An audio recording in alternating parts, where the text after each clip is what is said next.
Hello, everyone, and welcome to today's Community Corner, where we talk about all things community. Today, I am joined by Nathan Mooney, Cameron Winston. Hello. I'm KL Smith, and we are going to talk about hero data and community feedback Community feedback. about heroes. This would be a good one. Yeah. We have some Spicy. questions we're going to start off with, and then we're going to get started right into this one. So for the first question, this is from someone on YouTube, Gab Gamers. He said that we didn't answer him. Maybe we missed the question. Why does Monolith look like a pre-alpha stage? We need better trees, textures, structures, and weather conditions. This is a pretty good one because we're actually a pre-alpha map. Yeah. Essentially, when So we yeah, release. essentially, it looks pre-alpha because it is. It is. And that's essentially like that's why we're adding all that stuff. Yes. Because it should have art. The new stuff looks good, guys. Yeah, it looks really good. It looks really good. We can't wait to show you. Yeah, soon. Soon, TM. Soon TM. But like, seriously, like Oh, no, yeah, it's I had high expectations because that's just I'm incapable of not having high expectations, and they were actually exceeded. Which Yes. You know what's funny? I was looking through the experience with it. Obviously, still got a long way to go. Yeah. And so Jordan, which is basically our art lead for Paragon, is walking me through it, and I go, well, how finished is this? And he goes, oh, about 60%.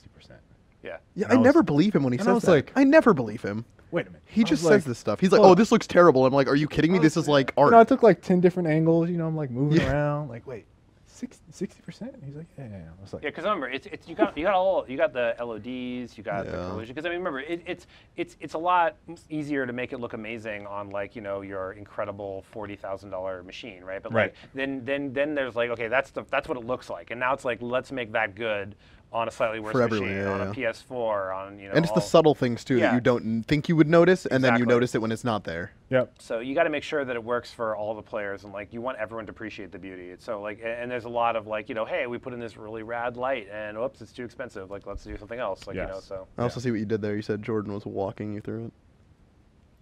So. Jordan's last name is Walker. I'm glad he caught that. I guess. Yes. I'm glad he caught that. Can't get these past me. Don't sell our director. The meme lord. Dylan Ortega asks, will there ever be map selection, and would you rework some maps to work if there was a map selection? So I totally don't understand the second part of that question. But the first part of the question is, will there ever be map selection? I don't know if there'll be map selection, but there will be map more than probably one One, right, eventually. yeah. Like I'm not sure if it'll be like, here is map A and map B, and do you want to play on this, or if it'll be like you just play the game and it's like now you're playing map B, or but I would say that like we have plans to introduce like I said faster kind of more casual like get in get out kind of modes. Those will almost certainly have different types of maps associated with them, but that's super long term, and like right now, like the team's really focused on making sure that we get that awesome art in for Monolith, and that we like kind of get the game to a stage where we're like really comfortable about saying, okay, like we feel like we're kind of ready to be like this is done. Like, We have yeah. all the things. Like we have that pretty large rework to our card system that's Yeah. coming up. Yep. That like that's kind of like between that and all the art we're doing for the map, and like all the heroes every 3 weeks, and, Right. and adapting the current heroes to work with the new card stuff that we're doing. That's like consuming. That's something where you want to have a lot of attention, especially. Yeah, Yeah. and, So and, like, we you want it don't to be wanna good the split, first yeah. time. Right? You don't want it to like come out and be like, hey, we changed a bunch of stuff, and meh, you want it Right. to be like, whoa, we changed a bunch of stuff, and this is what the game was finally missing, and like Right. I totally see why this is better. Like so, that's kind of more important right now on our radar than like adding new and New cool maps. maps. Yep. Okay. So those are 2 questions from the community. Thank you guys for submitting those. If you have any questions, please leave those down in the comments. We try to answer whatever we can on the show. But today I wanted to talk about managing kind of community feedback and the process that we do. I think we talked about this like either the first or second community corner. Yeah, I vaguely very remember this loosely. conversation. And then how we incorporate this with game data. So, Yeah. We get a lot of feedback about specific heroes, and one that comes up that I felt really comfortable about talking about is Revenant. Yeah. And Revenant is one of the heroes where a lot of players that play against them, that play against a really good Revenant that understands the kit, go, man, Revenant was really tough to deal with. He's too strong. His Obliterate is too strong. And then they'll cite third-party websites, which are fantastic, by the way. We love places like Agora or Fury or some of those other sites out there that use the API. But they'll use those as like, hey, this hero is getting picked a lot. Hey, this hero has a high win rate. Hey, look at what the high MMR players are, how they're playing and what they say. And then we look at the data and we'll collect some of that feedback and we'll take it to Cameron, and we have heated discussions sometimes where community is trying to represent community, and the designers are saying, hey, they do a good job, by the way. Like they always have your back, like no matter what I say. So you know. So what I wanted to kind of talk about here was some of the things that we look at, just kind of reiterating that, and then how we use game data, and then I want to make a couple points about Revenant. So like. The way I like to use community feedback is just so you understand the process is like, you know, I'm not like it's not like I'm in this room and like, you know, petitioners arrive and they say like, you know, good sir, like I have seen a problem in the kit of yon Revenant. Can we have a nerf? And I'm like, yay, verily. And then it goes like, it doesn't actually work that way, right? Like, so what happens is like we say, okay, we have internal playtests that you guys frequently participate in and beat me in.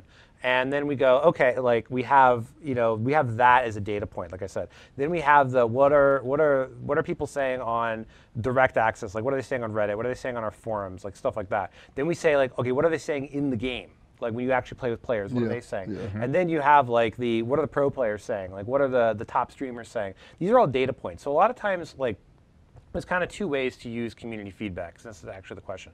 The first is community feedback is kind of like this is like sort of like the confirmation bias version of it, where it's like, I'll make an argument like, I think this is X or Y or Z, or maybe someone else makes the argument. Then the community saying the same thing externally as what we're saying internally kind of reinforces the decision to make a call one way or the other. Because you can like release a hero and be like, this might be too much, or this might be too little. Let's see what happens. And then it's like, I think it's too little. And then the community is like, well, watch me crush with this hero. Like, oh, it was enough. Like, that's fine. But then what happens is there's like, because we have a balanced team, right? It's not like, it's like me going like, this should be 20 damage less. It's like there's math involved, there's a whole lot of stuff that goes involved. But it's like what we talk about and what we address, it's like, is the community experiencing this problem because we experience this problem, but then we learn to play around it? Because a lot of times, like, hero first comes out, we start playing it internally, and we are like, wow, we can't beat this guy. And then it's like after 4 or 5 weeks, we go, oh, you beat this guy with this combination of heroes, this combination of items or whatever, or whatever we do there. And then it's like the community, and then we go, okay, that took us like 5 weeks or 3 weeks to figure out kind of how to beat that. And we want the community to have that same experience of like, here's this new sort of data point, this new challenge for you to overcome, and like how do you overcome this challenge, and how do you, because like people are just playing FaZe now. They've been playing her for like a week and a half or something. We've been playing FaZe for like 5 months. It's like, so it's a lot better for us to we have a lot more time to actually like experience what it's like to play these heroes. So a lot of times like we kind of see, okay, is the community going to catch up to this, or is it like, were we wrong? And then like a lot of times we're wrong and we just change it. Like it's not a big deal. Like nobody's like, haha, man, like I'm convinced of my rightness. Like, Morgish's nuke does 423.7 damage, and that's like a number given to me like on a stone tablet that I found in a cave. Like it's just math, right? And essentially you're always making assumptions in balanced math, and you're going like, what's the uptime of this? What is, like, how much do I value how close you have to be? Is it too close? Is usability too high? And then there's also just like elements of like, is the community like, convinced that X is true and it's not true, but it doesn't matter because the community is convinced it's true?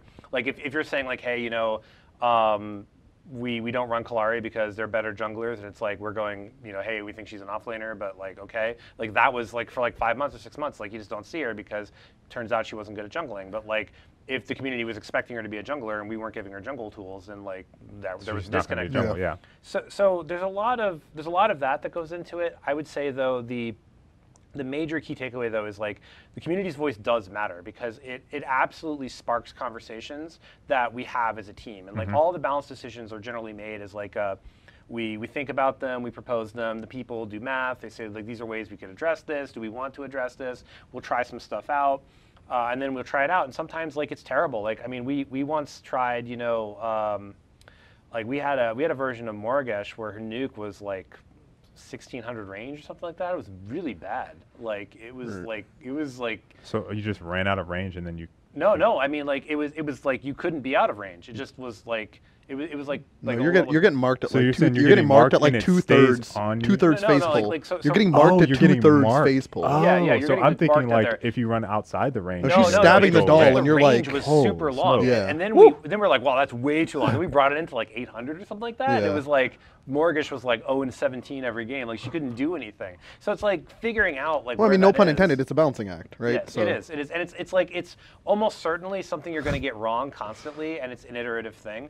But it's like also the other thing that's a really key point is you don't want to just like jackknife the community constantly with like it's you know this because you know players need time to sort of like absorb changes, which is why we moved to that 9-wing cadence for balance, because without giving players time to absorb changes, because like you may only play 3 or 4 or 5 games a week, let's say, like you're a fairly average player, like, you know, so the patch drops on Tuesday, you play on Wednesday, you play on Thursday, by the Friday rolls around, you're kind of getting it, and then Tuesday it's like everything's different.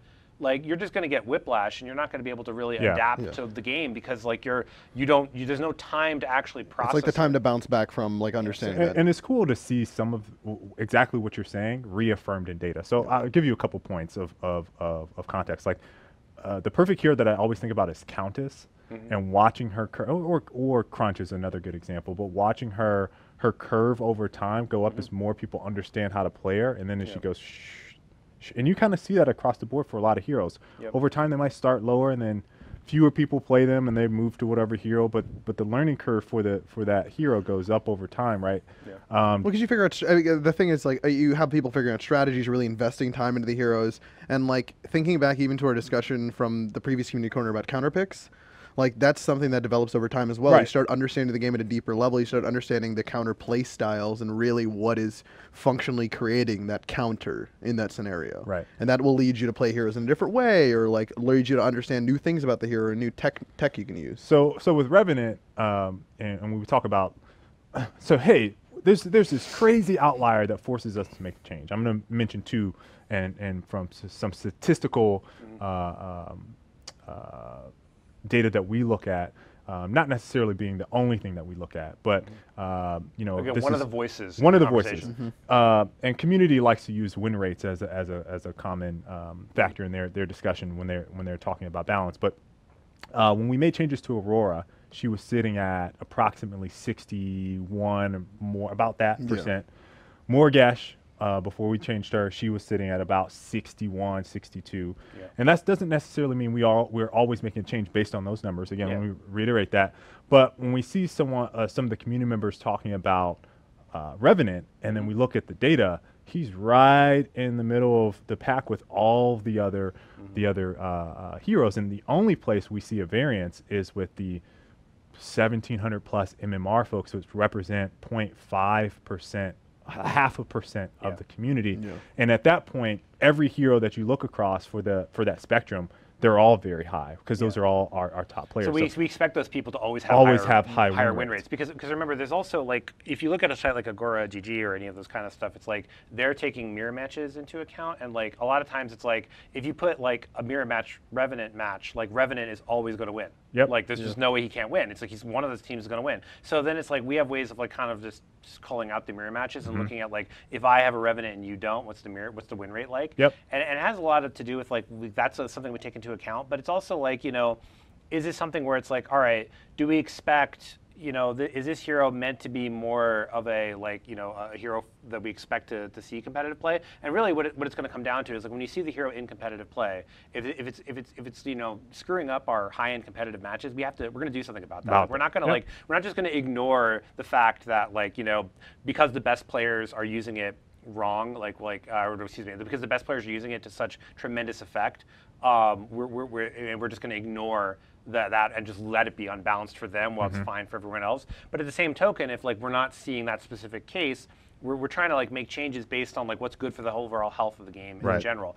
And another key thing to think about is like we also don't want to get into a situation where it's like the forums or Reddit or any one voice is dictating Yeah. the game, because that gets really bad, because then it's like, well, you develop like a PR campaign to like make this hero better or worse or whatever, and it's like you want the game's health to dictate the balance changes you need. And a good example of why this gets really dicey, as you know, we nerfed Yin in version 40, but our win rate went up. And our win rate went up because we also introduced phase, and phase and Yin's pretty good. So, like, We also changed a lot of cards. yeah, we did, and we changed a lot of cards. But like that's like one of the major things. It's like, so you can even nerf a hero, and the win rate can still go up. Right. And the final point I'll say in the matter is, like, as we've been saying over the last couple community corners, we got this big card system coming up in Sim. It's going to change a lot of stuff. Yeah. And a lot of heroes like our boy Crunch, who's like gotten no love in the last several months. But right? he's so good. He's so good, but he's going to come alive with Yes. this new card system, because like a lot of these heroes that are reliant on cards to kind of counterbalance them, like if we know that we're gonna be introducing this whole like kind of robust item system to help balance that, it's okay to let the hero kind of be in a in a spot for a while, because the hero will still be there and all the art will be done and everything. And then when the system comes online, we'll be like, now we can really show you what we intended Right. for this hero or that hero. Right. Like some of the stuff the balance team's like kind of been showing me for the new card stuff is crazy. I actually awesome. had Dan Meller, who's basically with our comp lead, talk to me earlier today, or actually it was last week.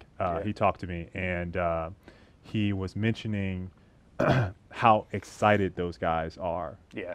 to play with the new item system. Right. Because it's more than just items. It's like a whole, like, it's because you can't just introduce new items. You have to, like, we're redoing how the foundational system works. And, Right. and there's a bunch of cascading changes that come with that are really just super exciting. It's going to really just, it's the missing lever we've had in our balancing for the longest time, where a lot of times, like, you look at a hero and you're like, well, this hero is empowered by items, except we have this giant void of perfect itemization where we don't really have the ability to, like, make that good. So we're hoping this is going to just be a huge, awesome win for a bunch of these kind of topics. But we're never going to be done doing this. Like, this is not like we're going to get to a point where, well, that's it, Countess is done. Like, just check her in forever. Like, we're always going to be reevaluating heroes. We're always going to be listening to the community. We're always going to be kind of like evaluating old heroes in the context of new heroes, and our new heroes coming out in the context of the old heroes. So. Right.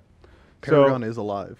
Yeah, it is. It's always something I always get to keep in mind. I- Always I- alive and growing. I wanted to end this show with a magic trick that I picked up. I didn't know you were a magician, Kale. Yeah, I picked it up from. Are you a purveyor of the sleight of hand? Yes. Yes. Are you a mystic provocateur? Yes. Is Trained that- by Houdini himself. Houdini. By Houdini himself? He came Are back. you also a he time went- traveler? He went forward in time. He went forward. Oh, why does he have to go forward in time? Why couldn't you Yeah, go why back could in you go time? back? Because That's rude. he's a master of. Right, of- right. Oh, I see. of the You're like a arts. level 1 magician. He's like level 10. Yeah. Okay, Right. okay. So he So, went so forward what in is time. this magic trick of which you So speak? I learned it. He was like, "Hey, I heard you guys are introducing a new hero in Paragon." And he was So Houdini plays Paragon? yeah, he was like, Wow. Houdini, huge Paragon fan. Huge He was Paragon like, fan. he was like, "Hey, Kale, I heard you guys are introducing a new hero." He was like, "There's an ability in here that looks like it's inspired by me." Oh. And he was like, "Let me show you the trick." And he was like,